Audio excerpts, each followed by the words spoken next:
Ils ont fait signer à des gens au Niger il y a 70 ans, etc., que l'uranium du Niger appartenait à la France pour 75 ans. Mais comment c'est possible? Vous ne savez même pas la quantité d'uranium que vous avez. Et vous donnez ça à quelqu'un pour 75 ans. Est-ce que vous savez même ce que vous lui avez donné? Oui, ils ont fait signer ça à des gens.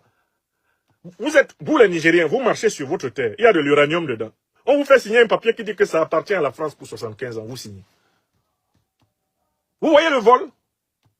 Est-ce que vous voyez le vol? La culture du vol. Article 28 du Code noir. Le vol contre les Africains. Le franc CFA là, c'est du vol. C'est du papier vide qui est fabriqué par la Banque de France pour récupérer les richesses africaines. C'est tout. C'est du vol. La preuve que c'est du vol, si vous allez avec du franc CFA, là tout de suite, dans le centre-ville de Rouen, pour acheter quelque chose, on refuse. Mais si vous retournez avec ce franc CFA en Afrique pour acheter quelque chose, on accepte. C'est-à-dire que la Banque de France a fabriqué le franc CFA pour prendre les richesses africaines. Oui. Eux, il leur suffit de fabriquer du CFA pour mettre la main sur les richesses africaines. Ils appellent ça aide française au développement. Ils appellent ça crédit à l'économie. Ils fabriquent des billets de banque et ils prennent les richesses africaines en échange.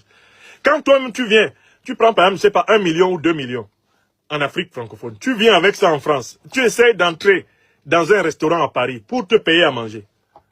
Ils disent non. Ils disent non. Non, non, non, non, non. Alors que c'est une monnaie française.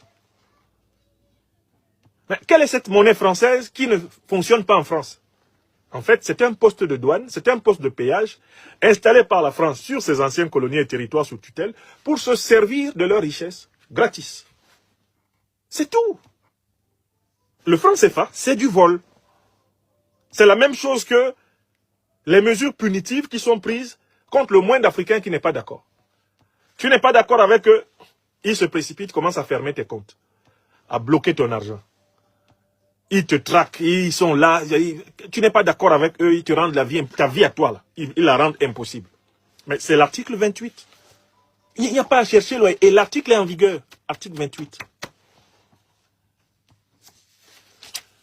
Je continue à vous lire ce texte. Article 31. Ne pourront aussi les esclaves être partis ni être en jugement en matière civile, tant en demandant qu'en défendant, ni être partie civile en matière criminelle, sauf à leur maître d'agir et défendre en matière civile et de poursuivre en matière criminelle la réparation des outrages et excès qui auront été contre leurs esclaves. Donc les esclaves n'ont pas le droit de se défendre eux-mêmes face à leur maître. Ils ne peuvent pas se défendre face à leur maître. Le procès ne peut avoir lieu qu'entre les maîtres. Les maîtres entre eux peuvent discuter. Les maîtres du monde.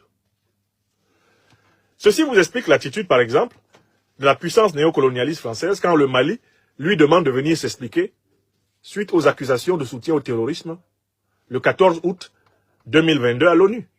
Le Mali dit « J'ai les preuves que la puissance française conseille, finance, médiatise et arme les terroristes qui m'agressent. Je souhaite que le procès soit tenu. » La partie française dit « Jamais il va y avoir un tel procès. » Le représentant français à l'ONU a opposé son veto. Jamais nous n'accepterons une confrontation avec le Mali. Mais pourquoi ils acceptent une confrontation avec la Russie? Pourquoi ils acceptent une confrontation avec éventuellement la Chine, avec l'Angleterre ou avec les États-Unis? Parce qu'ils les considèrent comme des puissances égales. N'est-ce pas? Mais qu'en est-il des Africains? Mais les Africains, ils tombent sous le coup de l'article 31 du Code noir. On ne doit jamais accepter d'être jugé sur le même pied d'égalité qu'eux. Voilà pourquoi on ne juge pas les Occidentaux à la CPI. On ne juge pas les Occidentaux à la CPI. Les grandes puissances occidentales interdisent à qui que ce soit de traîner un de leurs citoyens à la Cour pénale internationale. On y juge ceux qui descendent des colonies, des anciens territoires de traite. Le refus de l'équité juridique, le refus de l'égalité juridique, le mépris international. Article 31. Je vous rappelle qu'il est toujours en vigueur. En vigueur. En 2025. Vous avez écouté le débat entre Bayrou et les députés. J'ai commencé par ça, selon la méthode du manger notre piment dans leur bouche. Allez, hop. Article 33. L'esclave qui aura frappé son maître, ou la femme de son maître, la maîtresse, ou leurs enfants avec contusion de sang ou au visage sera puni de mort. Il y a des gens qui ont fait remarquer que si c'était un Africain qui s'était permis de coller une claque au président Emmanuel Macron, il n'aurait pas survécu à cette scène. Et je crois que cette observation est juste. Si c'était un Africain qui avait posé cet acte, il est probable qu'on lui aurait tiré dessus, séance tenante. Mais, comme celui qui a porté cette agression contre le président français est un occidental, lui on l'a arrêté. Souvenez-vous, les bavures policières contre les Africains, elles sont plus faciles que les bavures policières contre les Européens. Pourquoi? Parce que l'Européen est un homme, comme moi, le flic. Alors que l'Africain, je le perçois à travers l'article 33. Lui, le simple fait qu'il ait un comportement violent, lui vaut la mort. Non, il vaut mieux le tuer. Ceci explique la facilité avec laquelle l'armée française a tiré sur des foules civiles africaines. Regardez les événements du 9 novembre 2004, à l'Hôtel Ivoire. Pourquoi l'armée française tue 60 personnes? C'est l'article 33. Vous avez osé vous dresser contre nous.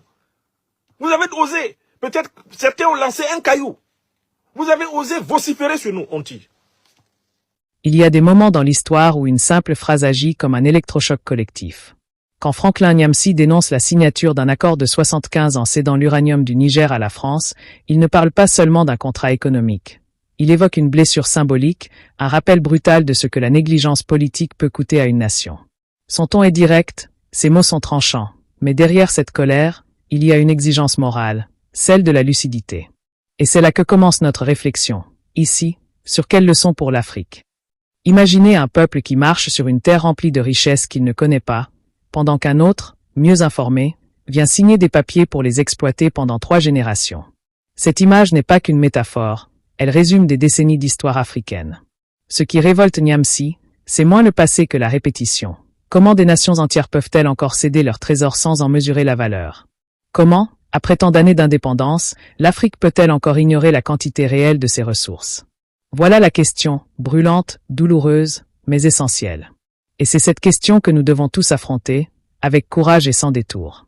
Dès les premières lignes, Franklin Nyamsi frappe fort. Il ne cherche pas à séduire, mais à réveiller. Son ton rappelle que la souveraineté ne se limite pas à un drapeau ou à un hymne national, elle se mesure à la capacité d'un peuple à comprendre, protéger et valoriser ses ressources. Dans cette perspective, ces mots deviennent une alarme politique et morale. Quelle leçon pour l'Afrique s'inscrit exactement dans cette démarche? Transformer la colère en conscience, la dénonciation en apprentissage, la critique en construction. Car au fond, la question n'est pas de savoir qui a signé ces contrats, mais pourquoi ils ont pu être signés sans transparence, sans connaissance exacte des ressources, sans débat national. La première grande leçon que l'Afrique doit en tirer, c'est celle de la maîtrise de l'information Une nation qui ignore ce qu'elle possède, c'est une nation vulnérable. L'ignorance économique ouvre la porte à la dépendance politique. Le premier devoir de tout État africain, c'est donc de connaître précisément ses richesses, d'évaluer scientifiquement son sous-sol, et d'en faire un levier stratégique, pas un cadeau offert à d'autres. Et pourtant, il ne s'agit pas ici d'accuser ou de condamner, mais de comprendre les dynamiques historiques qui ont conduit à ces déséquilibres. Au sortir des indépendances, de nombreux pays africains étaient encore dépourvus d'instruments techniques capables d'évaluer la richesse de leur territoire. Ils dépendaient alors des puissances étrangères, non seulement pour l'extraction, mais aussi pour la connaissance. Et là se trouve le cœur du problème. La connaissance elle-même était une forme de pouvoir Celui qui savait, contrôlait. Celui qui ignorait, signait. Franklin Nyamsi dénonce donc une injustice structurelle, mais aussi un retard accumulé. Et c'est ici que quelle leçon pour l'Afrique élève le débat. La véritable souveraineté n'est pas seulement politique, elle est intellectuelle, scientifique et technologique. Ce que l'Afrique doit apprendre de ses erreurs, c'est la nécessité absolue d'investir dans la maîtrise de la connaissance la géologie, la métallurgie, l'économie des ressources, la diplomatie minière. Il ne suffit plus d'être assis sur des mines d'or, de diamants ou d'uranium. Il faut savoir combien, comment, à quel coût, et pour qui. Et lorsque Nyamsi s'exclame, « Vous marchez sur votre terre, il y a de l'uranium dedans, et vous signez pour dire que ça appartient à un autre. » Il ne parle pas seulement au Niger, mais à toute l'Afrique. Il interpelle chaque citoyen, chaque jeune, chaque décideur. Astérisque astérisque ne laissez plus personne définir la valeur de ce qui vous appartient. Astérisque astérisque. Voilà la première leçon, et elle est immense. Astérisque astérisque la souveraineté commence par la conscience. Astérisque astérisque. Mais ce discours n'est pas seulement un cri d'indignation. Il contient une vérité pédagogique. Tant que l'Afrique déléguera la gestion de ses ressources, elle continuera d'en subir les conséquences. Regardons autour de nous. Combien de pays africains savent réellement ce que valent leurs matières premières? Combien disposent d'instituts nationaux capables d'évaluer, de contrôler et de surveiller les activités minières? Combien ont mis en place des cadres légaux clairs, consultés et validés par le peuple? La réponse est souvent dérangeante, mais c'est dans ce dérangement que naît la transformation. Et c'est là, précisément, la mission de notre chaîne. Astérisque astérisque provoquer la réflexion sans violence, éveiller sans humilier, construire sans diviser. Astérisque astérisque. Niamsi évoque ensuite un autre sujet brûlant, la question monétaire, et plus particulièrement le franc CFA. Là encore, il ne s'agit pas d'un simple débat économique, mais d'un symbole politique profond. Lorsqu'il parle du papier vide fabriqué pour récupérer les richesses africaines, il met le doigt sur un problème de fond. Astérisque astérisque la dépendance monétaire. Astérisque astérisque. Et si cette monnaie n'est pas acceptée à Rouen, mais qu'elle circule à Dakar, Ouagadougou ou Abidjan, alors elle porte en elle un paradoxe. Elle relie les économies africaines entre elles, tout en rappelant leur lien historique avec la France. Mais attention, il ne faut pas réduire ce débat à une opposition simpliste entre bons et méchants. Ce que Quelle leçon pour l'Afrique veut souligner, c'est que astérisque astérisque la monnaie est un outil de souveraineté. Astérisque astérisque une monnaie nationale ou régionale doit servir à protéger l'économie intérieure, à soutenir la production locale et à financer le développement endogène. Si elle ne le fait pas, elle doit être repensée. La leçon est donc pragmatique, pas idéologique. Chaque pays doit évaluer la monnaie qu'il utilise, comprendre les mécanismes qui la régissent et construire un système plus équilibré, plus transparent et surtout plus africain.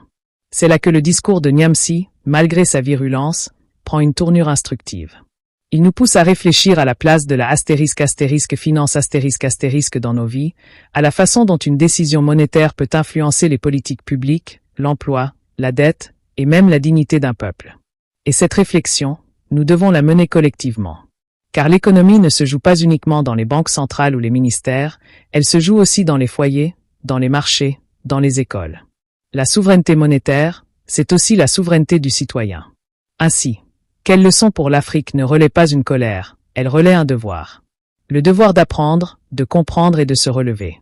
Le discours de Franklin Niamsi, dans toute sa force, n'est qu'un miroir. Un miroir parfois dur, mais nécessaire. Il nous renvoie à nos choix, à nos négligences et à nos espoirs. Et c'est ici que commence véritablement le combat intellectuel et moral. Comprendre que la libération d'un continent ne viendra pas d'un cri, mais d'une conscience.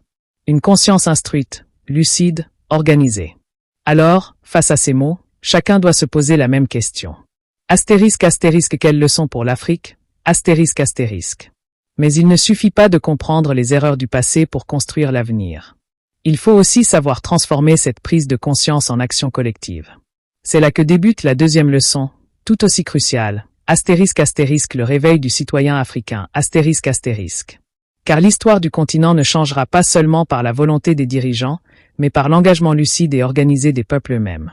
Une nation qui se tait face à l'injustice économique ou politique consent, même malgré elle, à sa propre fragilité. La souveraineté n'est pas un cadeau offert par les puissants, c'est une conquête quotidienne, nourrie par la connaissance, la participation et la vigilance populaire. Franklin Niamsi insiste, il ne s'agit pas de se lamenter, mais d'agir. Le vrai courage, dit-il, ce n'est pas de crier contre le système, mais de le comprendre, de le maîtriser, puis de le transformer. Ce message, quelle leçon pour l'Afrique le porte avec conviction. Car tant que les citoyens ne s'approprieront pas leur destin, aucun modèle politique, aucune réforme, aucun discours ne suffira. L'Afrique doit redevenir actrice de son propre récit, et cela commence par une révolution silencieuse, celle de l'éducation civique, économique et historique. Regardons les nations qui ont réussi à se redresser. Leur force ne vient pas seulement de leurs ressources, mais de leur discipline collective, de leur sens du devoir et de leur foi dans l'intelligence humaine. Le Japon après la guerre, la Corée du Sud après la pauvreté, ou encore le Rwanda après le chaos. Partout, c'est la astérisque conscience nationale astérisque qui a précédé la prospérité. Cette conscience, l'Afrique doit la cultiver, non pas contre les autres, mais pour elle-même. Car le véritable combat n'est pas contre un ennemi extérieur, mais contre la résignation, l'ignorance et la division intérieure. Et c'est là que la jeunesse entre en scène. Elle est la troisième leçon, la plus vive et la plus déterminante. La jeunesse africaine, nombreuse, brillante et connectée, détient la clé du renouveau. Mais encore faut-il qu'elle se libère de la distraction, du découragement et de la manipulation médiatique. Aujourd'hui, trop de jeunes consomment l'information sans la questionner. Ils dénoncent sans construire, s'indignent sans proposer. Or, le véritable engagement n'est pas un geste impulsif, mais un travail de fond. Lire, comprendre, analyser, créer, entreprendre. La jeunesse doit devenir le laboratoire des solutions africaines. Car il ne suffit plus de dire « on nous a exploités ». Il faut désormais pouvoir dire « voici comment nous avons décidé de nous relever ». Et pour cela, il faut des modèles. Des enseignants qui éduquent à penser librement. Des médias qui informent sans manipuler. Des familles qui transmettent la dignité du travail. Des États qui encouragent la recherche et la créativité. L'Afrique n'a pas besoin d'être sauvée, elle a besoin d'être comprise, respectée et organisée. Et c'est ici que la mission de la chaîne « Quelles leçons pour l'Afrique » prend tout son sens. Créer des espaces de réflexion, des lieux de parole, des contenus qui éveillent la lucidité collective. Chaque vidéo doit devenir une graine, une idée qui pousse dans la tête d'un jeune, d'un citoyen, d'un décideur. Car un peuple qui pense, c'est un peuple qui avance. Mais la renaissance africaine ne pourra pas être seulement nationale. C'est la quatrième leçon, astérisque astérisque la solidarité continentale, astérisque astérisque. Les frontières tracées par l'histoire ne doivent plus être des murs, mais des ponts. L'Afrique doit apprendre à coopérer avec elle-même avant de vouloir négocier avec le monde. Aucun pays africain ne pourra se développer durablement si son voisin s'effondre. L'unité n'est pas un slogan politique, c'est une stratégie économique et culturelle. Le commerce intra-africain, les alliances régionales, les projets communs en matière d'énergie, d'agriculture, d'éducation ou de défense. Voilà les fondations d'une souveraineté réelle. Et dans cette union, chaque État garde sa personnalité, mais partage un même objectif, la prospérité partagée. Cette solidarité doit aussi s'étendre à la diaspora. Car des millions d'Africains vivent aujourd'hui à l'étranger, travaillent dans des domaines variés, accumulent des compétences précieuses. Ils représentent un atout immense, souvent sous-estimé. Le lien entre l'Afrique et sa diaspora doit devenir un partenariat d'intelligence, pas une simple relation d'émotion ou de nostalgie. Les transferts de savoir, d'investissement et de technologie peuvent transformer le continent plus sûrement que n'importe quelle aide extérieure. Et cette fois, l'aide viendrait de l'intérieur, d'une Afrique mondiale qui décide enfin de parler d'une seule voix. La cinquième leçon, plus profonde encore, concerne astérisque astérisque la culture astérisque astérisque. Une culture n'est pas un folklore, c'est une manière d'être au monde.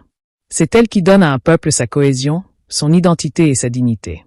Or, trop longtemps, l'Afrique a laissé d'autres définir ce qu'elle devait être, ce qu'elle devait penser, ce qu'elle devait produire. Il est temps de reprendre ce récit. L'Afrique doit cesser de se regarder avec les yeux des autres. Elle doit retrouver confiance en sa langue, en sa pensée, en son esthétique, en sa philosophie. La culture est une arme douce mais puissante. Elle forge la mentalité, le goût du travail bien fait, le respect de la vie, la valeur de la parole donnée. Un peuple qui renoue avec sa culture ne copie plus, il crée. Et c'est ainsi qu'il devient véritablement libre. Et pourtant, tout cela ne sera possible que si les dirigeants africains eux-mêmes comprennent leur rôle dans cette transformation. La sixième leçon s'adresse donc à eux. Diriger, ce n'est pas dominer, c'est servir. Ce n'est pas se protéger du peuple, c'est se mettre à son service. L'Afrique n'a pas besoin de dirigeants parfaits, elle a besoin de dirigeants sincères, instruits, patriotes, capables d'écouter et d'apprendre. Le leadership africain de demain doit être éthique, visionnaire et courageux. Car l'histoire jugera non pas la richesse de leurs palais, mais la grandeur de leurs actes. Et chaque peuple doit aussi comprendre que ses dirigeants sont à son image. Un peuple exigeant aura des dirigeants responsables, un peuple indifférent aura des dirigeants médiocres. C'est la loi du miroir politique. Enfin, la septième et dernière leçon, la plus importante peut-être, astérisque astérisque l'espérance, astérisque astérisque. Oui, malgré les défis, malgré les trahisons, malgré les retards, l'Afrique a toutes les raisons d'espérer. Elle a la jeunesse, la foi, la terre, la créativité et l'endurance. Ce continent a survécu à tout, et il se relèvera encore. Mais cette espérance ne doit pas être naïve. Elle doit être lucide, structurée et exigeante. L'Afrique ne doit plus attendre un miracle venu d'ailleurs, elle doit devenir son propre miracle. Et ce miracle commence ici, maintenant, dans chaque esprit qui s'éveille, dans chaque parole qui instruit, dans chaque main qui construit. Le combat n'est plus celui de la colère, mais celui de la conscience. L'heure n'est plus à la plainte, mais à la préparation. Ceux qui croient en l'Afrique doivent désormais la servir, non pas par des discours, mais par des actes. La véritable indépendance se gagne dans la tête avant de se gagner sur le terrain. Et quand un peuple pense par lui-même, il devient inarrêtable. C'est cette vérité que Franklin Nyamsi rappelle, parfois avec passion, parfois avec gravité. Mais au fond, son message rejoint celui de tous ceux qui aiment sincèrement le continent. Astérisque astérisque, réveillez-vous, apprenez, unissez-vous et avancez. Et toi, spectateur, citoyen, africain ou ami de l'Afrique, la question reste la même. Astérisque astérisque, quelle leçon pour l'Afrique? Astérisque astérisque. Car l'avenir du continent ne dépend pas d'un seul homme, mais de millions de consciences qui, chaque jour, décident d'ouvrir les yeux.